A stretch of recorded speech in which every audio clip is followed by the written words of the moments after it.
본문 말씀 중에 틀린 말씀이 하나도 없는 것 같습니다.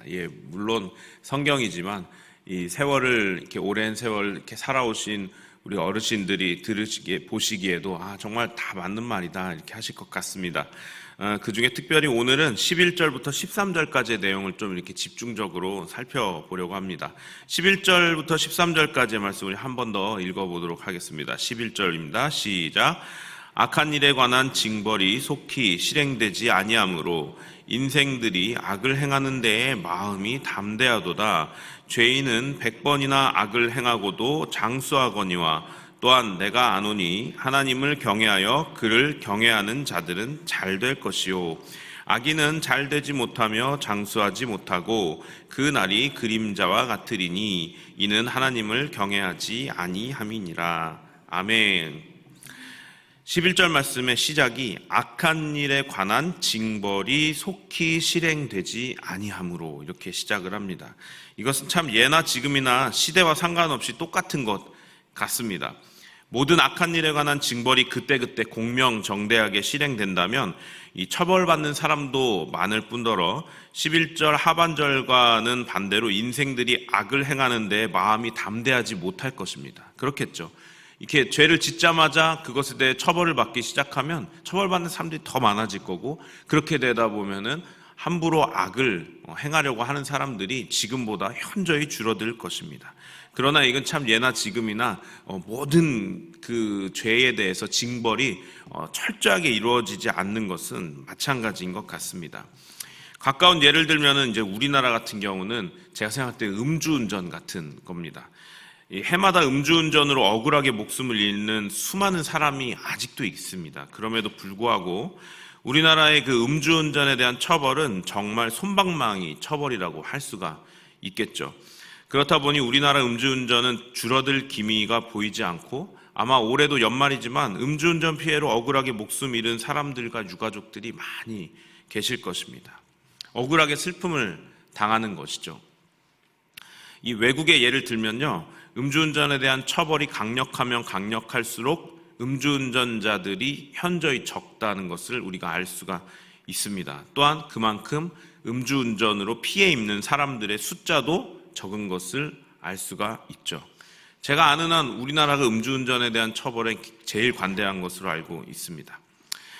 이것은 하나의 예이지만 사실 예나 지금이나 악한 일에 대한 처벌이 완벽하게 정말 속 시원하다라고 하고 이루어지는 경우를 찾기가 참 쉽지 않다는 것입니다.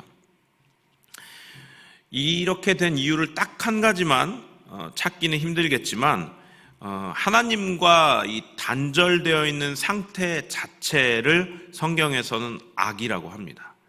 그 이야기는 지금 우리의 그냥 이 상태 자체가 악이라는 상태라는 것이에요.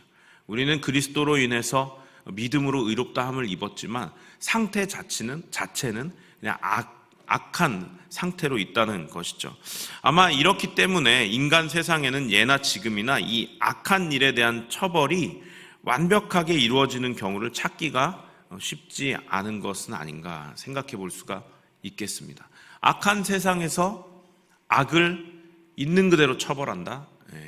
그렇게 되면 거의 세상이 남아나지 않겠죠.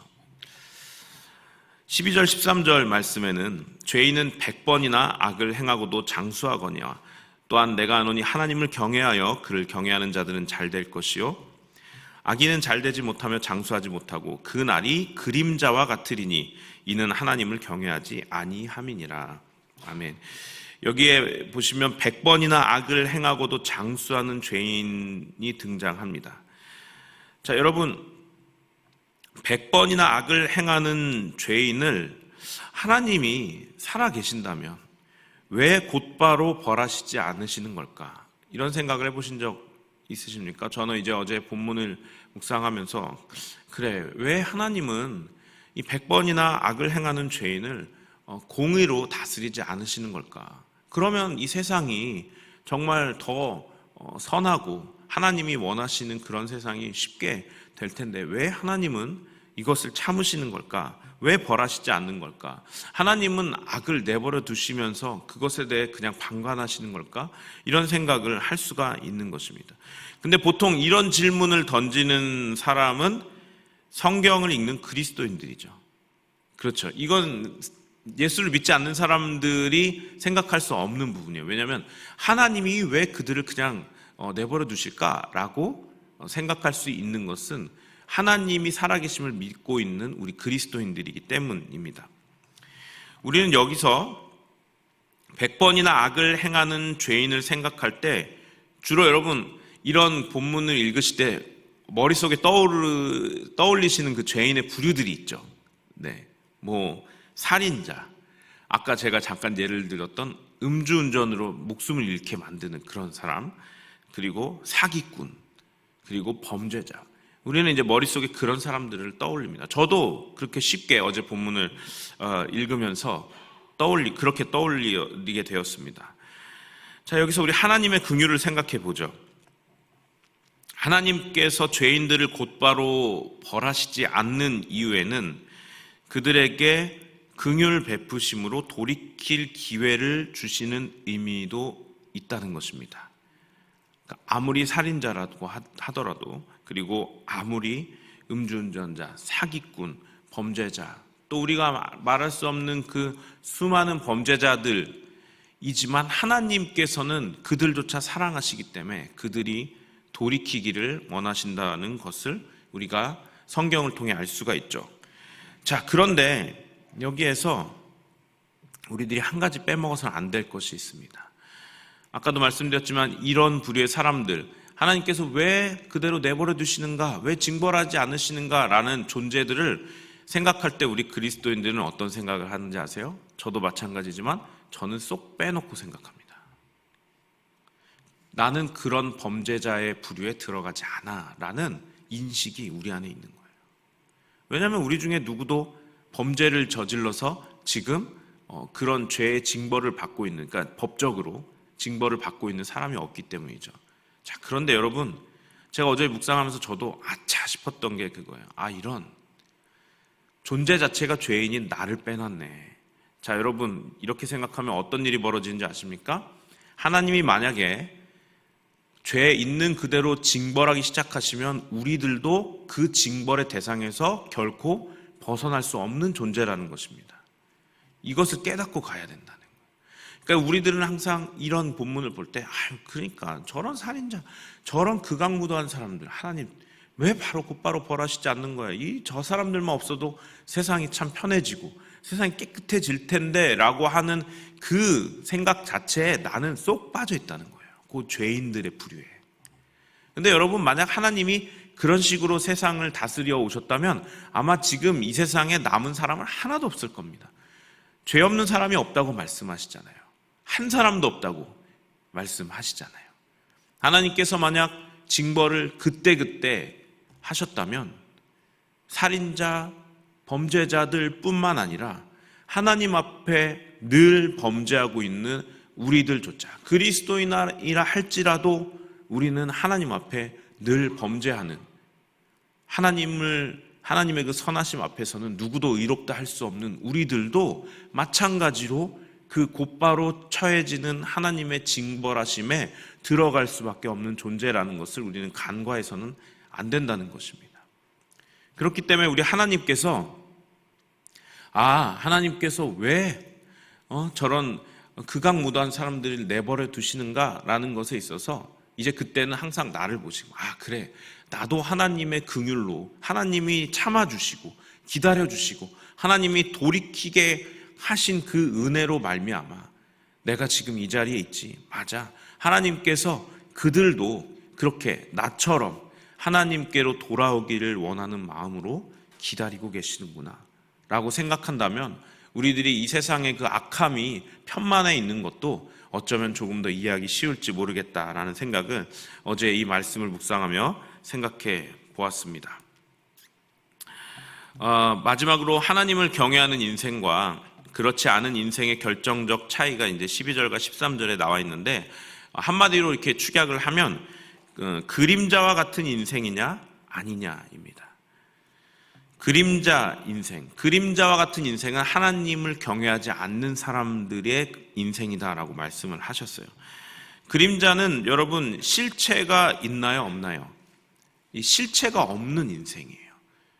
그림자는 실체가 아니고 허상에 불과하죠. 있는 것 같으나 실체 자체는 없는 인생. 그것이 바로 하나님을 경외하지 않는 인생이라고 성경에서 말씀하고 계시는 거죠. 여러분, 그림자는 이 실체가 없으면 그림자는 그때부터는 없어지는 거예요. 그런 인생이 바로 그림자 인생이라고 말씀하시는 것입니다. 전도자가 계속해서 말하는 헛된 것 그 자체가 바로 그림자라고 말할 수가 있는 것이죠. 반면 하나님을 경외하는 자의 인생은 본문에 나와 있지는 않지만 실체와 같은 인생인 것입니다. 인생이 그림자가 아닌 실체와 같기 위한 가장 중요한 조건은 하나님을 경외하느냐 아니냐, 요 차이입니다. 자, 여러분 스스로를 이제 내가 하나님을 경외하는 인생인가 아닌가를 통해 나는 실체의 인생인가 아니면 허상과 같은 정말 그림자와 같은 인생인가를 돌아보시기 바랍니다. 자, 이 그림자 인생은 이렇습니다. 스스로의 힘으로 실체가 되려고 노력하고 스스로의 힘으로 실체가 되기 위해서 안간힘을 쓰지만 결코 그림자를 벗어날 수 없는 인생. 이것이 바로 하나님을 경외하지 않는 인생이라는 것입니다. 하나님을 경외하지 않고 하나님을 의지하지 않으면 그 사람의 인생이 너무나도 화려하고 너무나도 멋지고 어떻게 저렇게 착한 사람이 있을까? 어떻게 저렇게 선한 사람이 있을까라고 사람들에게 아무리 인정을 받아도 그런 인정받는 것조차도 헛되고 헛되어 그림자와 같다라고 오늘 전도자는 말씀하고 있는 것이에요. 왜 그렇죠? 왜 그렇습니까? 제가 지난번 전도서 설교 말씀드릴 때도 말씀드렸습니다만 어차피 그 인생은 유한한 육신에 속한 인생은 어떻게 됩니까? 끝이 항상 있습니다. 끝이. 그러니까 전도자는 그거예요. 항상 그 끝을 보면 아무리 이 땅에서의 삶을 인정받고 잘 살았다고 할지라도 이 끝이 있는 것 때문에 헛될 수밖에 없다라는 것을 전도자는 계속 말하는 것이죠. 그래서 어떻게 살자고 이야기해요? 전도자는 이 끝을 바라보며 살지 말고 이 끝을 넘어 있는 시작을 바라보며 살자라고 계속 이야기하는 거예요. 여기가 어디입니까? 죽음 이후에 우리 하나님과 영원한 삶을 사는 그 하나님 나라 천국을 말씀하시는 것이죠. 결국 새로운 시작이 준비되어 있지 않는 사람은 헛된 인생이에요. 그림자 인생이라고요. 이해가 되십니까? 이 새로운 시작이 준비되어 있는 사람이야말로 이 헛된 인생이 끝나고 이제서야 헛되지 않은 제대로 된 하나님과 함께하는 삶이 시작된다라고 우리 그리스도인들은 그러한 믿음으로 살아가야 하는 것이라는 겁니다. 이것이 바로 우리 인생이 그리스도를 인정하고 하나님을 경외하는 인생이 그림자 인생이 아닌 이유가 이것 딱 하나입니다. 그러니까 여러분, 사람들에게 정말 인정받으며 사는 하나님을 믿지 않는 사람들의 인생은 안타깝지만 거기까지예요. 거기. 길어봤자 100년. 그러나 하나님을 믿는 우리들, 사람들에게 인정받지 못하고 가난하기도 하고 어쩔 때는 사람들에게 손가락질 받는 그런 경우도 있지만 진짜 하나님을 경외하는 사람의 삶은 그림자와 같은 인생이 아니라 실체와 같은 인생이라는 그 근거는 이 육신의 끝이 결코 끝이 아니기 때문이라는 것입니다. 우리 사랑하는 성도 여러분도 우리들의 삶을 생각하고 살아가실 때 요 유한한 삶의 끝만을 바라보면서 가시는 것이 아니라 하나님을 경외하고 예수 그리스도를 믿는 사람들에게만 약속된 이 영원한 삶. 여러분, 사실 우리가 믿기로는 예수를 믿지 않는 사람에게도 영원한 삶이 있습니다. 그러나 그 삶은 안타깝지만 영원히 고통받는 형벌의 삶이에요. 그러니까 진짜 영원한 삶이 무엇입니까? 영원히 고통받으며 사는 삶은 결코 영생이라고 말하지 않아요. 영원한 죽음이라고 이야기하죠. 그리스도인에게 약속된 영원한 삶, 영원한 생명, 천국, 그것을 바라보며 가는 하나님을 경외하는 자들의 인생은 결코 그림자 같지 않다는 것입니다. 우리 오늘 말씀 들으신 우리 법한교회 성도님들, 나의 삶이 지금 그림자의 삶인가 아니면 실체의 삶인가를 돌아보실 때 가장 먼저 여러분들이 돌아보셔야 될 것은 나에게 하나님을 경외하고 그리스도 예수를 믿고 의지하는 믿음이 있는가라는 것을 살펴보셔야 하겠습니다. 오늘 하루도 그림자 인생이 아니라 실체의 인생, 이 끝이 있는 유한한 삶을 그냥 바라보며 사는 것이 아니라 그 이후에 펼쳐질 영원한 생명의 삶을 바라보며 나아가시는 우리 성도님들 되시기를 주님의 이름으로 축원합니다. 기도하겠습니다. 하나님, 전도서의 말씀을 통하여서 유한한 삶의 그 헛됨을 알게 해주시니 감사합니다.